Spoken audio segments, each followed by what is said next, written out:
Para a gente começar Vamos dar o contexto. nessa história, primeiro explique o que é esse remédio. É um remédio? Polilaminina. Tá, então... E como que... O que era feito antes? Tá. O que ela muda? E por que é tão revolucionário se funcionar? E por que tanta gente está colocando em xeque esse tratamento? Então vamos lá. A primeira parte que a gente precisa fazer é explicar o que é essa tal de laminina, na verdade, não a polilaminina. Então a laminina, usando termos bem biológicos, é uma glicoproteína, uma substância produzida pelo seu corpo, e ela é muito importante em vários processos do corpo. A primeira parte que ela é importante é porque a laminina, junto com outras substâncias, vai formar o que a gente chama de lâmina basal. Então, quando você pensa nas células do seu corpo, a gente tende a pensar nas células meio soltinhas, mas elas são construídas em cima de uma estrutura que é produzida pelo próprio corpo, e dentre as substâncias que compõem essa estrutura, a gente tem a laminina. E a laminina é muito importante durante a sua vida toda, mas ela é muito relevante durante o desenvolvimento embrionário. Então, quando o nenenzinho está se desenvolvendo no útero... Minha filha que acabou de nascer, A sua filha que então. acabou de nascer, a laminina ela vai meio que direcionar parte do crescimento dos neurônios para estruturar o sistema nervoso da pessoa. Então, qual que é a hipótese que a equipe da Tatiana levanta e que pode ser realmente relevante?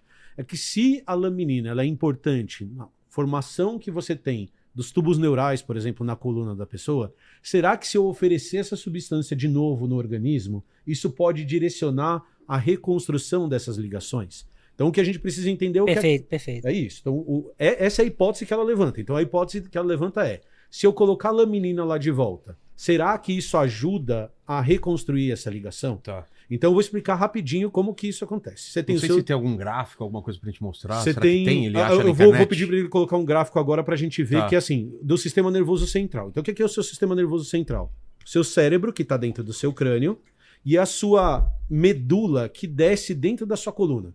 Então, se você pegar as suas vértebras, ela é furadinha, porque por dentro da sua vértebra desce um conjunto de neurônios, um conjunto de nervos, que vai enervar para o corpo inteiro. Então, o sistema nervoso central é o cérebro que controla tudo, e aqui na coluna você tem os ossinhos que protegem os neurônios que estão passando ali dentro da medula. Da medula saem feixes de nervos que vão para o seu corpo inteiro. Então, por exemplo, o nervo que está mexendo o meu braço aqui agora, ele saiu da minha medula e foi para o braço, certo? Quando uma pessoa sofre um dano na coluna e, consequentemente, na medula, o que acontece é que essa ligação quebra. Então imagina que um neurônio está meio que ligadinho no outro. A hora que você sofre um acidente de carro, por exemplo, e quebra a coluna, você vai quebrar essa ligação. Então se eu quebrar aqui em cima, Vilela, os movimentos daqui para baixo vão parar de funcionar. Se eu quebrar aqui no meio, os movimentos do meio para baixo vão parar de funcionar. Porque é daqui que sai todo o controle. Quando você sofre um trauma, então sofreu um acidente de carro, e esses neurônios se rompem, essa ligação quebra e não volta mais. Esses neurônios morrem e a gente hoje sabe que tem reprodução de neurônio ali, ó. Então você tem o cérebro ali em cima, você tem a coluna vertebral, Que amarelinho. são os amarelos? Os amarelos são os nervos, Tá. que são compostos de neurônios. Ali no meio você tem a medula, que é o feixe grossão de nervos que desce do seu cérebro para controlar de tudo. E do meio da sua coluna, nas vértebras, você está vendo saindo os nervinhos ali do lado. O que a gente tem quando a gente tem um dano é que esse fecho principal, que é a medula que está dentro da sua coluna, ele se quebra e essas células morrem. Então não é que todos os neurônios morrem, é que você rompeu o fio que fazia a ligação para o resto. Então você perde o controle dali para baixo. Beleza? Então eu posso imaginar, por exemplo, que uma dessas linhas amarelas ali romperam. Isso. E aí eu vou... A ideia é usar a polilaminina para fazer esse fiozinho voltar e conectar. Exatamente. A ideia, Beleza. a hipótese que foi levantada é que se eu conseguisse usar a laminina naquele lugar, De um jeito específico. de um jeito ali. específico e tudo mais, isso ia permitir que essa ligação não se perdesse Uhum. ou se reconstruísse. Ou se reconstruísse. Por que a gente fala não se perdesse? Porque os experimentos da Tatiana agora são experimentos ligados às primeiras 72 horas depois do acidente. Sim. Então, a princípio, o trauma acabou de acontecer e a ideia de você usar a laminina é que você conseguiria fazer com que essa ligação não se perdesse definitivamente. E por que a gente fala polilaminina? Porque o método que ela... Uma parte do método que ela desenvolveu foi um método de sintetizar a laminina. Como eu vou fazer isso em laboratório? Então a laminina é uma substância produzida pelo seu corpo, mas ela desenvolveu com a equipe dela um jeito de fazer isso em laboratório. E aí é poli, porque são muitas lamininas, é uma laminina ligada na outra. Então são várias lamininas ligadas umas nas outras, certo? Então a ideia da polilaminina é reconstruir essa ligação ou até impedir que a ligação seja desfeita. Por que a gente fala reconstruir ou até? Porque a primeira crítica que a Tatiana admitiu isso... Aí só pra gente deixar claro, essa é a ideia básica. Essa é a hipótese. Todo mundo entendeu a ideia. Essa é a ideia aí básica. Agora a gente entra no como vamos provar que isso talvez faça sentido ou não. Isso, aí, então, agora que entra a brincadeira. Agora que entra a brincadeira, porque tem uma coisa muito importante da ciência, como você está dizendo, que ela é dividida em pedacinhos. Exato. Então, o primeiro pedaço que ela publicou é como fazer polilaminina. É isso. Não tem nada a ver com coluna ainda, não tem nada a ver com a medula ainda. Os primeiros trabalhos dela é assim, ó, o método que eu inventei para produzir laminina em laboratório é esse e tá aqui a polilaminina. Tanto que existe, a gente estava falando de patente ontem, existe a patente do método, de como fazer a polilaminina em laboratório, certo? E aí o que eles fazem? Então tá bom, então eu tenho essa substância e essa substância parece ter algum efeito nesses casos de trauma. Como que eu vou testar isso? Então ela entra com um pedido no comitê de ética para testar isso em modelos animais. Então primeiro ela testa in vitro, que são coisas que você vai fazer em plaquinhas de Petri. Depois você vai para modelos animais. Então você vai pegar um ratinho, por exemplo. Literalmente você vai causar o trauma. Você vai quebrar a coluna do ratinho. Você vai injetar a polilaminina para ver o que acontece. Só aí já começa o problema da ética, né? Você não vai usar cachorro, gato, cavalo. Exato. Existe toda uma discussão sobre... se tem que usar, se não tem que usar. Vai funcionar? Vai funcionar. O método, a ferramenta tá ali. É igual arma, você usa para matar ou se defender. Então, assim, vai funcionar? Vai funcionar. Aí a questão é um problema mais de ética do que de método. E aí tem uma coisa importante. Pô, pensa, você tá literalmente quebrando a coluna de um ratinho para fazer isso. Eu tenho uma amiga nossa, que é a Ana do Nunca Viu Cientista, que ela fala que nós não somos ratos, né? A Laura fala. Eu então, acho que ela tem razão. Não, precisa fazer um estudo de DNA, uma hipótese apresentar. Não é assim também. Não é assim também. Tem uns que são ratos. É. Mas isso é muito importante a gente dizer, porque não necessariamente algo que funciona em ratos vai funcionar na gente. Então, de novo, falar tudo isso não é diminuir em nenhum aspecto o trabalho da Tatiana. O trabalho da Tatiana é um trabalho científico importante e que tem que ser estimulado. Mas a gente tem que tomar cuidado. Então, primeiro você faz em modelos animais, depois você recebe uma autorização para fazer em modelos humanos, e aí ela fez agora um projeto piloto. Então, o que é o projeto piloto? O projeto piloto vai pegar alguns pacientes e testar essa substância nesses alguns pacientes. Em humanos. Em humanos, em pacientes humanos. Então, o primeiro resultado que ela apresenta, do artigo que está em pré-print, e que acabou de voltar para a mão dela, inclusive, é um trabalho que ela fez com 8 pacientes. E ela injeta a polilaminina nesses 8 pacientes. Então, você não tem um grupo com polilaminina e um grupo sem polilaminina. E uma coisa importante de dizer pra galera é que não é um remédio que você tá tomando não, tá, não, galera? Não. É coluna aberta e injeção. Ah, é? Como que é o esquema?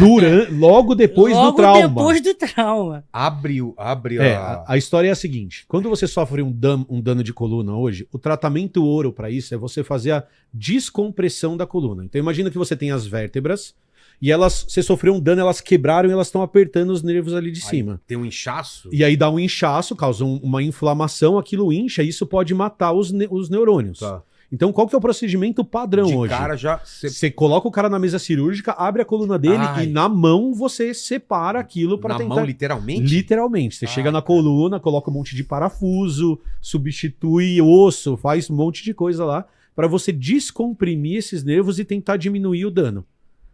O que o trabalho e a proposta da Tatiana é você pegar e durante esse processo, nas primeiras 72 horas, você injetar a polilaminina junto com o tratamento com o cara aberto na mesa cirúrgica. Certo? Então, a ideia é essa. E, de novo, esse é o padrão, esse é o método. Tem que ser feito desse jeito. Ninguém tá inventando nada. Ninguém tá inventando nada, ela não tá fazendo nenhuma maluquice, não é nada da cabeça dela, não... Mas abrir e descomprimir... Já faz parte. Isso... Mas isso salva uma pessoa? Salva pra caramba. Isso tem um efeito que... diminui... Se eu não me engano, eu não tô com esse dado na cabeça agora, então eu posso falar errado. 30% das pessoas voltam a andar por causa desse método. Só fazendo isso? Só fazendo isso. E aí ela acrescentou o que além disso? Ela acrescenta injetar a polilaminina, que é essa substância que eu expliquei, porque isso ajudaria a manter essas conexões. Isso aumentou a taxa de sucesso? Então, esse é o ponto mais importante da história. Nesses 8 pacientes, não tanto. Então, tem um caso de muito sucesso. Tá. E aqui, esses são os dados do trabalho. De novo, eu sou cuidadoso porque as pessoas têm que entender com calma. Desde que a gente anunciou isso, eu vejo muita paixão nos comentários. Exato. Né? Tinha que chamar a Tatiana, vocês são ridículos, estão querendo desacreditar o trabalho dela. Estou torcendo contra. Porra. Não é? Tem demais. E eu tô torcendo muito a favor. Mas claro, quem que tá torcendo? Quem vai torcer contra isso? Eu quero que os caras fiquem aleijados. Não, velho. Não, pelo amor de Deus. Cara, se isso for real, é a melhor coisa do mundo. A melhor notícia. Sabe o que eu falo, Vilela? Eu falo assim, ó. Eu apresento esses dados, já fiz vídeo no canal. E aí teve gente que chegou pra mim e falou assim: pô, Emílio, você tá torcendo contra. Eu fiz uma promessa. Se ela acertar e ela ganhou o Nobel, eu vou abrir a live na hora que ela... e vou ficar gritando 2 horas. Vou estar junto com você, cara, também. É isso, cara. É Brasil, né? Brasil, Cara, a gente voltando a andar, que maluquice é essa? Então, mas daí vamos falar dos dados. Acho que isso é importante. A ideia é explicar como que funciona o processo. Exato. Pois é. Então tem um cara que voltou a andar, que é aquele cara que sempre tá nas entrevistas com ela, ele voltou a andar mesmo, certo? Então, isso é indiscutível, ele teve o tratamento. Teve 5 pessoas das 8 que tiveram melhoras, só que melhoras menores. E tiveram 2 pessoas que morreram, certo? Das 8 pessoas que foram testadas. Ela mandou esse artigo para pré-print e tem umas coisas importantes para a gente falar. O problema que esse artigo tem, Vilela, é que do jeito que ele foi feito, e a gente sabe que ele é um artigo prévio, ele é um artigo piloto. A gente sabe disso. Mas do jeito que ele foi feito, não dá para ter certeza de que foi a polilaminina que fez o cara voltar a andar. E aí eu vou mudar a pergunta, nem que foi ela que matou os outros 2. Esse é o ponto que eu ia falar. Ah, porque teve isso também, né? Isso, então eu vou voltar ao ponto. Afirmar que o cara voltou a andar por causa da polilaminina, cientificamente, é a mesma coisa que afirmar que os 2 caras morreram por causa da polilaminina. E as 2 afirmações não são verdadeiras. Certo? Isso quer dizer que a polilaminina não funciona? Não. Quer dizer que do jeito que as coisas foram feitas até agora, a gente não consegue ter certeza. Por que teve todo esse furor, essa alegria? Não foi só um caso, então? Não, então, é que nesse caso em humanos foi um caso. Mas ela tem resultados promissores com outros animais. Então ela tem resultados promissores com os ratinhos e ela tem resultados promissores com cachorros que ela fez também. Tá. Exato. Então é mais um... Tá no caminho.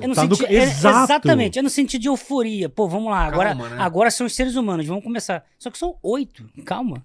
São 8. Não dá pra fazer estatística com 8, não. E sem controle ainda. A justificativa dela na Roda Livre, no Roda Livre, você viu, né? Sim, no Roda Viva. Roda Viva. Eu assisti. Roda Viva, eu assisti. Vimos. Eu assisti. Porque ela falou que seria desumano você não dar esse tratamento para umas pessoas e elas não voltarem a andar. Então, sim, eu vi isso e vi as discussões na internet, a galera falando, porra, mas ciência, não sei o que e tal, aí compararam com vacina e tal. Eu acho assim, tenho certeza do que eu vou falar aqui. O problema não é o método, não é método científico aí, o problema é ética. Ética. Porque isso o que ela falou ali realmente faz sentido do ponto de vista ético. Pensa, se você tem um tratamento ali que poderia salvar a pessoa, e aí você tá em nome da ciência, dando colocar aqui em aspas... E perde a janela de oportunidade, né? Perde a janela de oportunidade, exato. É um problema de ética. Como que faz num caso desse? Então, eu tenho uma discussão em relação a isso, e pra mim isso é muito simples de resolver. Do mesmo jeito que o remédio, e isso, de novo, eu não tô falando da Tatiana, eu tô falando de método científico e de como a ciência funciona. Assim, se fosse um parente seu, né? Então, mas daí isso é uma coisa que... Esse é o ponto que eu queria chegar. Tá. Cara, desculpa eu ser grosseiro, e eu não quero ser grosseiro com quem tá assistindo, nem com você. Pro método científico, a sua opinião não é relevante. Porque se a gente for levar caso a caso, a ferro e fogo, a gente nunca vai ter certeza se aquilo funciona ou não. Então vamos pegar o exemplo. O artigo dela tem assim, ó. Qual que é o resultado do artigo dela? 1 pessoa voltou a andar, 5 pessoas aparentemente voltaram a recuperar pelo menos parte dos movimentos. E 2 pessoas morreram. Então, Vilela, você sofreu um dano na coluna. O dado que você tem é 1 cara voltou a andar, 2 morreram no processo, certo? O remédio, ele pode realmente ter um efeito positivo e fazer as pessoas andarem. mas a gente ainda não tem os testes de segurança do remédio. Eu não sei se ele é seguro para dar para as pessoas. Tá testando. Ele tem que ser testado. Justamente para saber. Então o ponto que as pessoas têm que entender é o seguinte: como que o método científico ele vai funcionar nesse caso? As pessoas vão receber o tratamento ouro sempre. Então essa cirurgia de redução da pressão na coluna vai acontecer nos 2 grupos.